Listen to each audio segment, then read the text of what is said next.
Alors, au fur et à mesure de la partie, les joueurs vont devoir visiter tous les lieux qui se trouvent sur le plateau principal. À chaque fois qu'ils vont arriver dans un lieu, ils vont effectuer l'action correspondante à ce lieu. Il y a deux types de lieux. Nous avons des havres de paix dans lesquels les joueurs pourront se reposer et en général recevoir de nouvelles cartes.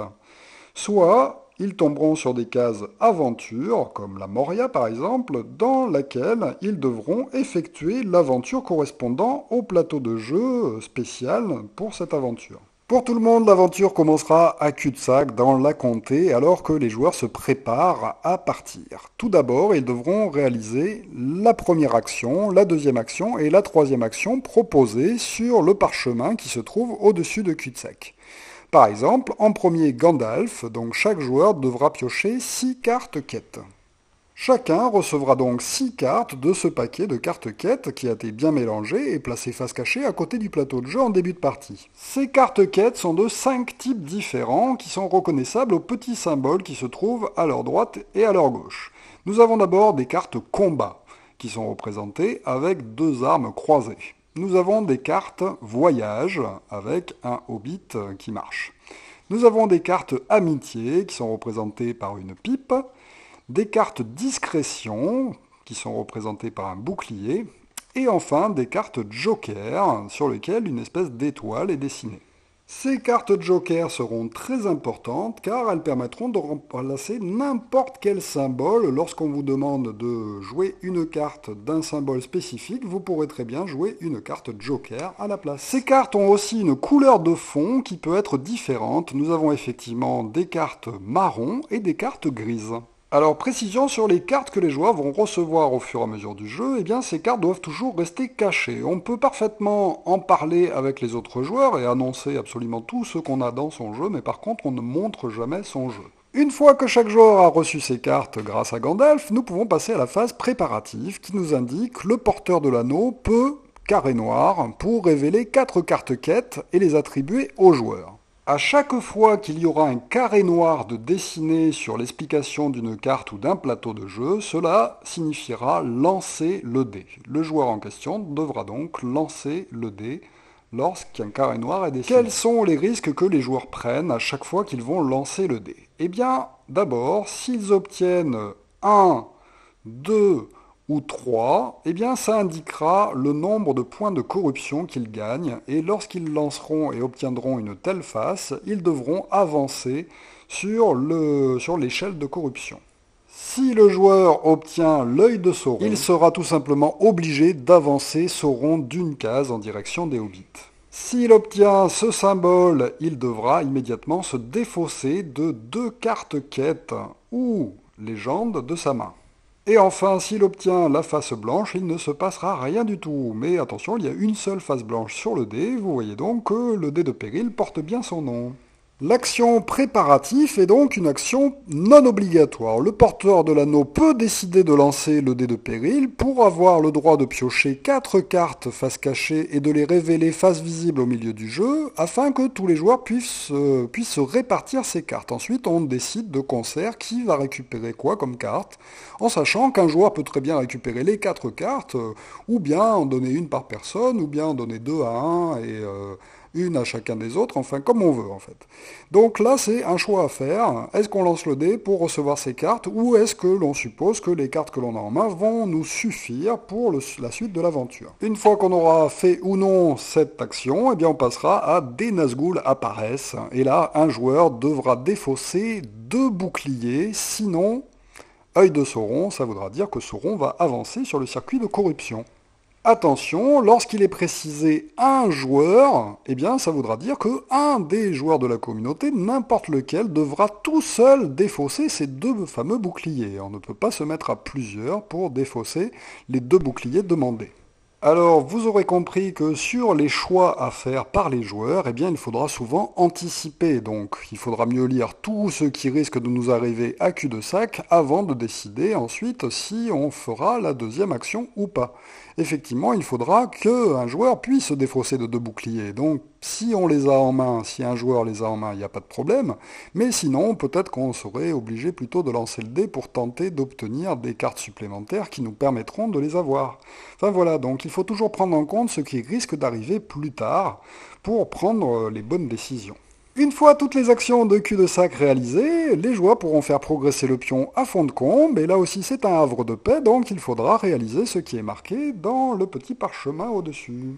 La première action à réaliser à fond de combe est Elrond, qui nous permet de distribuer les cartes légendes de fond de combe. Nous avons vu que c'est les cartes que nous avons placées ici en début de partie. Donc le joueur actif, c'est-à-dire le porteur de l'anneau, puisque c'est toujours lui qui va commencer chacune des aventures, va pouvoir prendre toutes les cartes correspondant à fond de combe, les regarder et ensuite les distribuer aux joueurs. Alors bien sûr, tout le monde va parler, on va dire qu'est-ce qui nous manque comme symbole dans sa main. Effectivement, il faudra mieux essayer d'avoir un peu de tous les symboles possibles.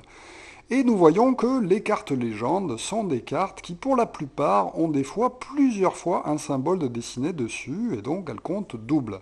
Voilà pourquoi ces cartes sont très intéressantes. Elles représentent les différents personnages de la saga, ou représentent aussi les différents objets que les joueurs vont rencontrer au cours de la saga. Donc là, par exemple, Dart, qui est l'épée de Frodon. Et nous allons aussi trouver des cartes vertes qui sont des cartes épopées. Alors ces cartes sont un petit peu différentes des autres cartes qui ont, elles, un symbole et pourront être utilisées sur les aventures.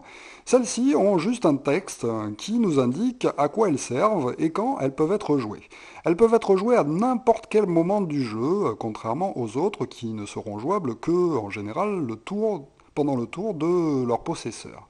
Ces cartes-là, par contre, pourront être jouées à n'importe quel moment pour effectuer leur effet. À ce moment-là, on les défaussera définitivement et on fera leur action. Après s'être ainsi réparti les cartes entre les joueurs, on passe au conseil qui nous indique que chaque joueur doit passer une de ses cartes à son joueur de gauche. Et enfin, nous passons à la communauté qui force un joueur à essayer de se défausser de 2 cartes amitié, c'est-à-dire les cartes avec le symbole pipe. Sinon, le joueur actif doit lancer le dé et appliquer son effet. Une fois les actions de fond de combe réalisées, eh bien nous passerons à la Moria et donc au plateau d'aventure que nous avons installé en début de partie. Alors, pour se sortir d'un plateau d'aventure, les joueurs ont 2 possibilités. Soit parvenir à faire avancer le marqueur sur le circuit principal jusqu'à la dernière case, soit d'avoir subi tous les événements spéciaux que ce plateau de jeu va leur imposer. Les événements sont en général des choses négatives, donc le mieux sera plutôt de parvenir à faire progresser le jeton sur le circuit principal plutôt que d'attendre d'avoir subi tous les événements. Le circuit principal sur un plateau de jeu d'aventure va se reconnaître avec les chiffres qui sont inscrits sous ces cases, et ce sont aussi des cases un peu plus grandes que sur les circuits auxiliaires. Effectivement, il y a sur le plateau de la Moria, par exemple, 2 circuits auxiliaires, celui de la progression discrète à travers la Moria, et celui de la fuite vers la sortie de la Moria. Eh bien, on pourra quand même faire progresser les pions sur ces circuits auxiliaires, mais ce n'est pas nécessaire pour pouvoir sortir de la Moria, où il suffira de faire avancer ce jeton jusque sur la dernière case. Mais il y a un léger détail qui va nous ralentir un petit peu dans cet objectif, ça va être de récupérer les jetons vie. Effectivement, au fur et à mesure de l'avancée dans un plateau d'aventure, les joueurs vont devoir chacun essayer de récupérer un jeton vie de chaque, c'est-à-dire un jeton cœur pour prouver sa vaillance, un jeton anneau pour prouver qu'il résiste au pouvoir maléfique de l'anneau unique, et enfin un jeton lumière pour montrer qu'il ne sombre pas du côté des ténèbres. À la sortie d'un plateau d'aventure, on vérifiera effectivement que chaque joueur ait bien un jeton de ces 3 types de vie. Si jamais il lui manque des jetons par rapport à cet objectif, eh bien il avancera d'une case en direction du mal sur le circuit de corruption. Si par exemple au cours de l'aventure dans la Moria, j'ai récupéré 2 cœurs et un anneau, eh bien ce ne sera pas considéré comme étant un jeton de chaque. Effectivement, je n'ai que 2 jetons de chaque. Eh bien à ce moment-là, je serai obligé d'avancer de 1 sur l'échelle de corruption. Alors voyons concrètement comment ça va se passer. Eh bien on va commencer toujours par le joueur qui est le porteur de l'anneau. Donc nous avons vu qu'en début de partie, c'est Frodon qui sera le premier joueur, et ensuite autour de la table, nous jouerons dans le sens des aiguilles d'une montre. Frodon doit commencer et le tour d'un joueur à l'intérieur d'un plateau d'aventure se déroule toujours de cette façon. D'abord piocher des tuiles et ensuite éventuellement jouer des cartes. Le premier joueur commence en tirant la première tuile de la colonne que nous avons fabriquée en début de partie. Si on tire un symbole qui correspond à un des trois circuits du jeu, c'est-à-dire soit la marche, soit le combat, soit le bouclier, eh bien je ferai tout simplement avancer le marqueur de progression d'une case sur ce circuit. Donc là par exemple j'ai obtenu marche, je fais avancer le jeton progression d'une case sur le circuit fuite vers la sortie de la Moria. Je tombe sur une case où est représentée une rune, immédiatement je vais recevoir un jeton rune de la réserve générale, un jeton qui vaut un point bien sûr, et je le place devant moi. Si je tire une tuile qui représente un symbole qui n'est pas représenté sur le plateau de jeu, donc là par exemple le symbole amitié est représenté par une pipe, il n'y a pas de circuit d'amitié, et bien là je pourrais faire avancer n'importe lequel des marqueurs de progression, donc à mon choix, celui-ci, celui-là ou l'autre. Une fois cette action réalisée, eh bien je peux jouer normalement mon tour. Mais le problème, c'est que à l'intérieur de ce paquet de tuiles se trouvent aussi des tuiles spéciales. Il y a en effet aussi parmi ces tuiles 5 types de tuiles épreuves que nous serons obligés de subir. Il y a des tuiles événements. Lorsqu'on tire une telle tuile, on sera obligé de déplacer d'une case vers le bas le symbole de sablier et d'effectuer immédiatement l'événement spécial qui est marqué à côté. La majorité sont des épreuves négatives du genre le groupe se défausse de une carte amitié et de une carte joker, sinon Sauron va avancer d'une case. Donc voilà, là quand c'est marqué le groupe, eh bien tous les joueurs peuvent se concerter pour choisir qui défausse quoi, et il peut y avoir deux personnes différentes qui vont chacun défausser les symboles demandés. Il y a ensuite deux autres tuiles événements, mais ce sont des événements que nous pourrons éviter en payant le coût qui est marqué au-dessus. Donc là par exemple, soit nous faisons l'événement, soit le groupe parvient à se séparer de 3 cartes. Pour celui-ci, soit on fait l'événement, soit le groupe parvient à se défausser d'une carte, d'un jeton vie précédemment acquis et d'un jeton rune. Si on paye le prix de ces tuiles spéciales, eh bien on n'avancera tout simplement même pas le marqueur sur l'épreuve suivante et on ne la réalisera pas.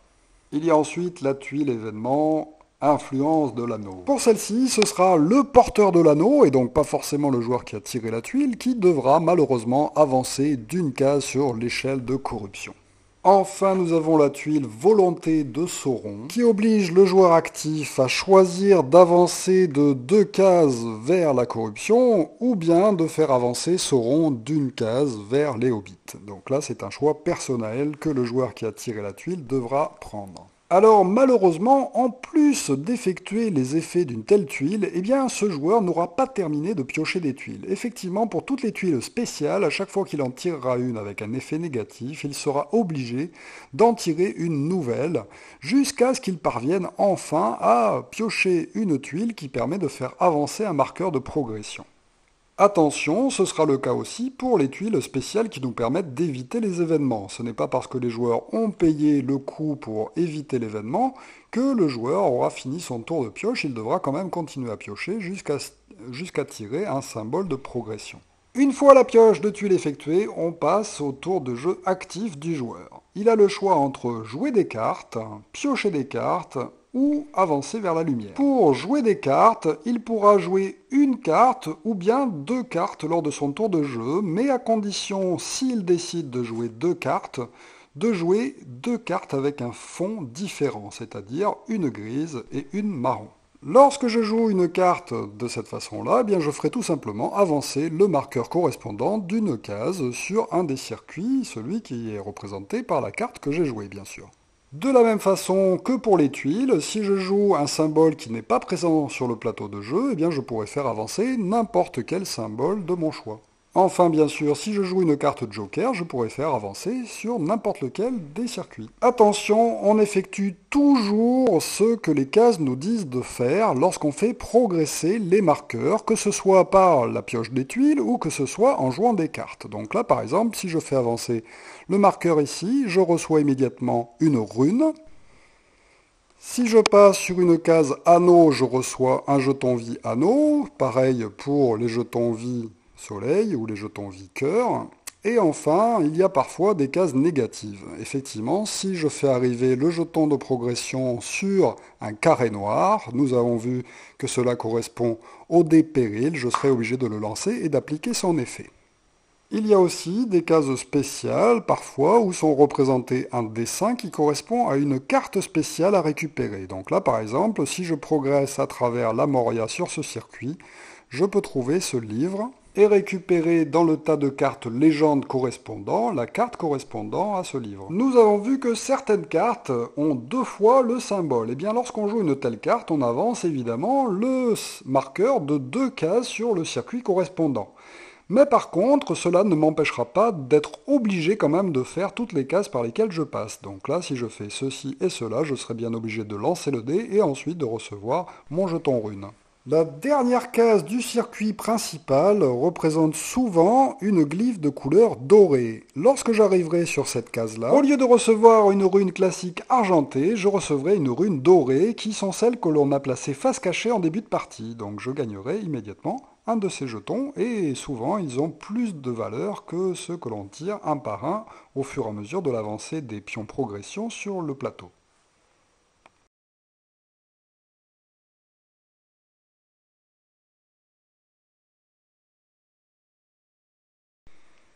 Nous l'avons vu, la partie aventure se termine de deux façons, soit lorsque le jeton arrive sur la piste principale à la dernière case, soit lorsqu'on est obligé de réaliser la dernière épreuve du plateau de jeu.